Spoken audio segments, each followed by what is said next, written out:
The Super Bowl is on Sunday, and I know a lot of folks are rooting against the Kansas City Chiefs because of two people, Taylor Swift and Travis Kelce. Now, I am unbothered by their relationship. I mean, at first I was a little skeptical. I thought they were just trolling people and not really serious, but it looks like it's something. And considering how so many of y'all say every day on social media that dating is the ghetto, the fact that these two people have been able to get something going should be somewhat inspiring. But I get it. It's hard to be on board with Killa, Trav, and Tay, not because of their actual romance. It's all the bullshit that surrounds their romance. And fuck it, that's the shit that bothers me too. Now, whether you like it or not, it makes all the sense in the world why people in the media are so fascinated with this couple. Few things on the planet are more popular than Taylor Swift. She just won Record of the Year at the Grammys for a record fourth time. Only Jay-Z and the Beatles have more #1 albums than she does, which is the most of any woman in history. Her Eras Tour is the highest grossing music tour ever, surpassing $1 billion. And then you have Travis Kelce, two-time Super Bowl champion who just might be the best tight end in NFL history by the time his career is over. Now, when the #1 pop star in America, and probably the world, collides with the #1 sport in America, it is going to naturally lead to more intense media coverage. But does some of the coverage have to be so stupid? Last week, the New York Times published a story about Travis Kelce's haircut. And here was the headline: "They'll take the Travis Kelce hairdo that is. Not since Jennifer Aniston has a haircut become so popular. Barbers in America and abroad are being inundated with requests for the Travis Kelce. Has anybody got a wheel? Jesus, you need to take it right now." Now, we see this happen in mainstream media all the time, where when it comes to a trend, especially trends that originated or are popularized by Black culture, the media will show up for the party when the lights have been turned on and the DJ is packing up his equipment.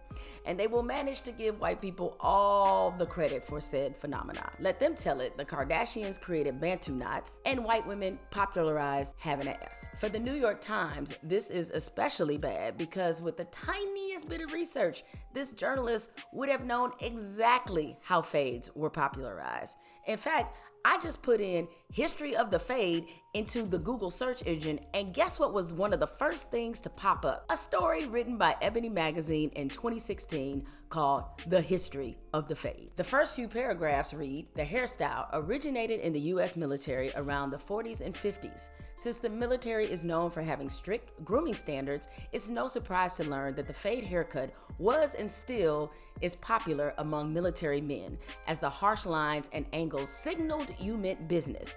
Naturally, new times usher in new trends. Over the decades, Black folks experimented with different hairstyles, whether it was the afro or the infamous jerry curl. By the time the mid-80s rolled around, a reworked, edgier version of the fade was emerging thanks to Black barbers. It would soon become a standard in hip-hop culture during its golden era." That is called cultural context, which the New York Times did not provide. The Times started their piece quoting a barber located in New Brunswick, Canada, who claims that people are coming into his shop requesting the Travis Kelce. And by people, I mean his brother. All right, guys. So I started my morning off with my brother-in-law walking into the barber shop, and he has the audacity to show me 2 photos of Travis Kelce. Like, bro, I knew you were trouble as soon as you walked in. I'm a barber. I'm not a magician, bro. But you know me. I had him going from looking crazy to someone Taylor Swift would date. And if you are looking for a haircut like this, make sure you tap the link in my bio, and that's how you're going to be able to book an appointment with me. The Times goes on to quote another barber from England who also swears the Kelce is all the new rage across the pond. Now, the New York Times is located in New York, as its name suggests. There are roughly 11 million Black barbershops in New York City. This reporter could have tripped on the sidewalk and landed in one Black barbershop, and after they finished laughing at him, they definitely would have told this reporter that fades have been popular since Jesus was chilling in the manger. We've been seeing the fade for years, huh? Ocho, I've been getting the fade since '86. Who wrote that? Bro, I tried to figure out what black barbershop you go in and say, let me get a Travis Kelce. They're gonna look at you like, what? A who? All the New York Times had to do is have a few lines in the story explaining that basically they're late, because the story isn't that the fade is popular now. The story is that white people just discovered the fade. But I gotta be honest here and stick up for white folks. The fade is something a lot of them knew about too. People are asking for a fade.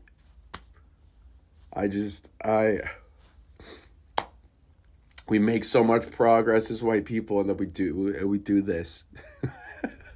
This isn't Travis Kelce's fault, because he has acknowledged he did not invent the fade. But these are the kinds of stories that unfortunately provoke the hater in all of us when it comes to their relationship. And I don't know if the media is smart enough to avoid some of this. Case in point, Exhibit B. This lovely piece from the Sporting News. What is swag surfing? Everything to know about the Chiefs' viral dance celebration as Taylor Swift, Donna Kelce participate. Now, unlike the New York Times, this reporter did make sure to include the cultural origins, and something that was popularized by historically black colleges and universities. The story wasn't bad, it just looks tragically uncool when you're writing a piece about a dance that's almost 20 years old. And unfortunately, it highlights a disconnect between the mainstream media and the audience it is trying to serve and attract. Now, my career started off in newspapers, where I worked as a sports writer and columnist for a decade before I got to ESPN in 2006. The majority of the newsrooms I worked in were white and older. True story, in 2005, I got reprimanded by the executive editor of the Orlando Sentinel because I used the phrase baby mama in a story.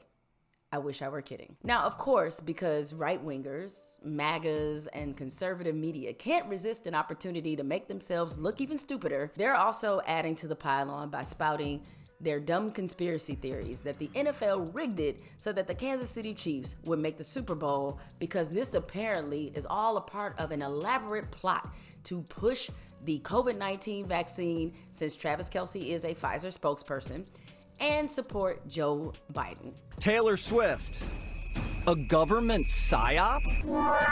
Now, it is possible that Taylor Swift, quite frankly, does not know that she is being utilized in a covert manner to swing voters.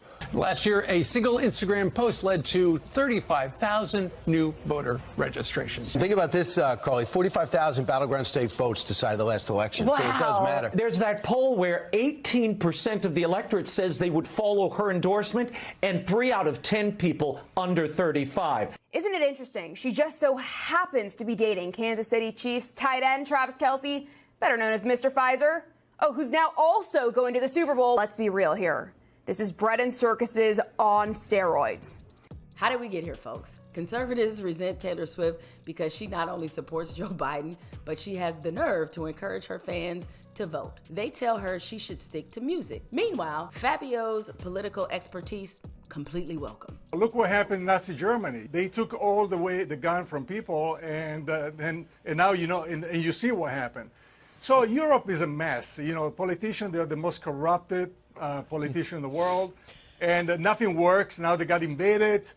All they do is pretty much watch soccer, and you got the Italian eating pasta, you got the French eating cheese. I feel smarter. How about you? Now, we can't let some of this absurd media coverage turn us into love haters. 2 rich, famous people are hooking up. That doesn't even rank when it comes to discussing some of the terrible things happening in this country and in this world. Now, I know some sports fans are all upset and acting like somebody peed in their cornflakes because an NFL broadcast dares to show Taylor Swift for 22 seconds. Don't be that person.